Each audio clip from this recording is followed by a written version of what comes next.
और जब one district one product की योजना हमने लागू की तो मैंने कहा कि गोरखपुर में औरंगाबाद का टेराकोटा को जोड़ लो, थोड़ा प्रजापति समुदाय के लोगों को इसी बहाने सम्मान मिल जाए। अखिलेश यादव ने कभी इनकी पीड़ा को समझा होता ना तो इतना बचकाना बयान नहीं देते। और इसीलिए कहते हैं, इसी के लिए कहा गया है ना कि गद्दी विरासत में मिलती है, बुद्धि नहीं मिलती है, बुद्धि नहीं मिलती है, उसके लिए प्रयास करना होता है।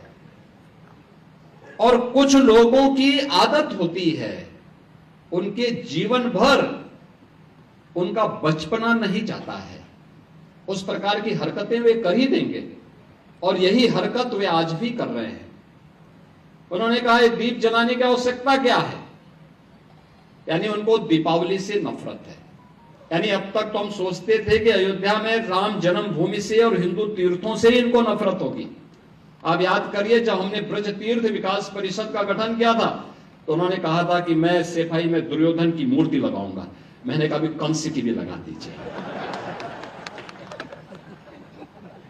भाई हम तो भगवान कृष्ण की मथुरा को और वृंदावन को सजाएंगे, संवारेंगे, क्योंकि भाई हम लोगों के संस्कार है, ये हमारे संस्कार है। ये आपको कंस और दुर्योधन प्यारे हैं, आप उनकी लगाइए, ठीक बात है। और यही बात उन्होंने इस बार यहां पर भी कही है दीपावली के अवसर पर। यानी वे रामद्रोही ही नहीं हैं, कृष्ण द्रोही भी हैं और सनातन पर्व और त्योहारों के द्रोही भी हैं। किस प्रकार का दोहरा चरित्र लेकर के लोग कार्य करते हैं, यही परिवर्तन है। कांग्रेस श्री राम को नकारती थी, श्री कृष्ण को नकारती थी। आज दुनिया अयोध्या में आकर के श्री राम जन्मभूमि में रामलला का दर्शन कर रही है और अभिभूत होती है। मैंने वह दृश्य देखा है जब अयोध्या धाम में 22 जनवरी 2024 को प्रधानमंत्री मोदी जी के कर कमलों से रामलला विराजमान होने के उपरांत उस दिन समाज के अलग अलग नेतृत्व वर्ग ने अयोध्या धाम में दर्शन किया था, रामलला का दर्शन किया था। लेकिन मुझे इस बात की जानकारी थी कि 5 लाख लोग अयोध्या धाम में पहले से ही रुके हुए हैं, अलग अलग आश्रमों में, अलग अलग स्थानों पर, और ये लोग अचानक दर्शन करने के लिए निकलेंगे। हम लोग प्रातः काल ही अयोध्या धाम पहुंच गए थे व्यवस्था देखने के लिए, क्योंकि श्री राम मंदिर पहले पहले बना था, अन्य कार्य भी चल रहे थे। अचानक भीड़ होगी, कैसे सब संभाली जाएगी व्यवस्था। मैं बहुत चकता, व्यवस्था में लगे हुए स्वयंसेवक और पुलिस के कार्मिक तो उस अभियान के साथ समर्पण भाव के साथ जुटे थे। लेकिन जो सबसे बड़ी बात मुझे देखने को मिली थी, देश और दुनिया से आया हुआ व्यक्ति जो आता था, कोई जमीन को चूमता था, कोई पिलर को पकड़ता था, किसी की आंखों से आंसू आ रहे हैं। हम पूछते थे आंखों से आंसू क्यों? मैं इसलिए पूछता था, ऐसा तो नहीं कि किसी ने इनके साथ दुर्व्यवहार किया हो या कोई अन्य घटना इनके साथ घटित हो गया हो।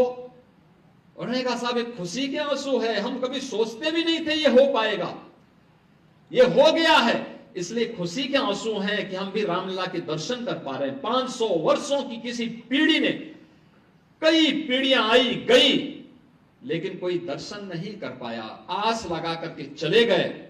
लेकिन ये हमारी पीढ़ी का सौभाग्य है कि हमें ये अवसर प्राप्त हुआ है और इसी के लिए कृतज्ञता ज्ञापित करने के लिए हम लोग आए हैं।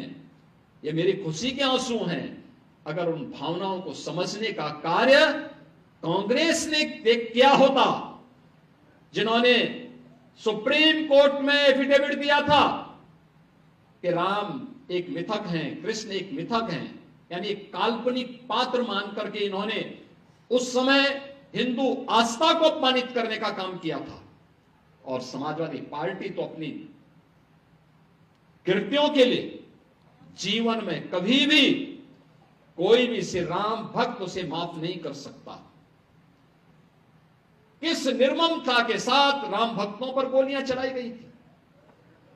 जिन लोगों ने अयोध्या में राम भक्तों पर गोलियां चलाई थी, जो लोग राम लला की मूर्ति को राम जन्मभूमि से हटाने के लिए आदेश जारी करते थे, और जिन लोगों ने राम के अस्तित्व पर ही प्रश्न खड़ा करने का प्रयास किया था, आज उसी अयोध्या में जब लाखों लाख दीप प्रज्वलित होकर के प्रकाशमान होते हैं, एक नई आभा बिखेरते हैं, तो अयोध्या दुनिया की सबसे सुंदरतम आध्यात्मिक और सांस्कृतिक नगरी के रूप में अपनी आभा को दुनिया में वैश्विक पटल पर बिखेरती हुई दिखाई देती है।